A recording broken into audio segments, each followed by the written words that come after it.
Well, with neither government nor protesters willing to compromise, let's discuss where this standoff may land Ukraine. For that, I'm joined by Professor Mark Almond. He's a historian at Oxford University. Well, it looks as if the protesters really are now determined to topple the government. Is that really likely to happen, do you think? It's possible. There was a template that they're following, which happened in Belgrade in Serbia in 2000, in Georgia in 2003.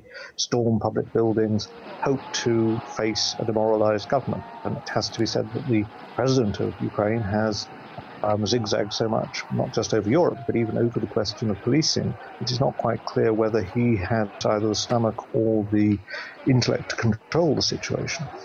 Not the first time we've seen a revolution there. What difference would a second one make?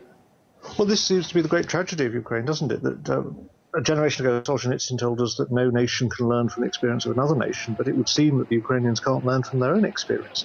After all, we had, as you say, in 2004-05, the so-called Orange Revolution, and that actually gave way to infighting, to terrible fraud, to terrible corruption, to economic disaster. And that's what actually enabled Mr. Yanukovych to win the elections and come back to power. So I think we should be careful of attributing what's going on to the majority of people in Ukraine. I suspect the tragedy of Ukraine is that the great majority of people are rather passive and certainly rather disillusioned about politics on both sides of the equation. The risk now is that we have a politics of two minorities. And it may be that the group on the streets, the group with kind of paramilitary nationalist support from the West, not just Western Ukraine, but also from some of the European Union countries, may feel they've got the strength to stage a kind of coup, the sort of thing that we're seeing going on in Thailand at the same time. And this could change the government, or it could lead to a very violent situation, and it could even question whether Ukraine is viable as a state. And what about Europe's motives here? Is it purely economic reasons why it wants to bring Ukraine into its fold, or is it a challenge to Russia? There's a lot of strong talk between the two, isn't there? Yeah.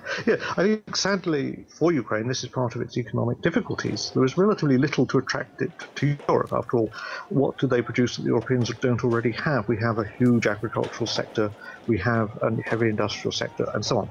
It's really a geostrategic issue, I think, to push Russia further and further back into Asia, almost, if you like. And this is why Ukraine is important. Whether it's a good thing for Europe that Ukraine might have and might yet become economically associated with Europe, of course, is another question.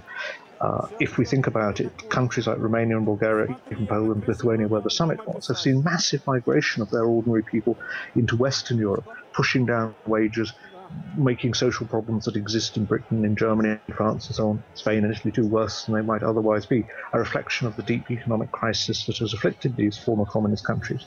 Ukraine is a big country in an even worse starter point. So I think from an economic point of view, including sadly for the people of Ukraine itself, more association with Europe would actually be a stimulus to more economic downturn and more mass migration, rather than the starting point for some reform process which would improve life, despite the rhetoric about it. And what do you make of the fact that Yanukovych said that he may review this early next year? Indeed, a delegation could be sent to the EU to review this association deal once again. Is this just to appease the protesters, or do you think perhaps there could be a deal in the future?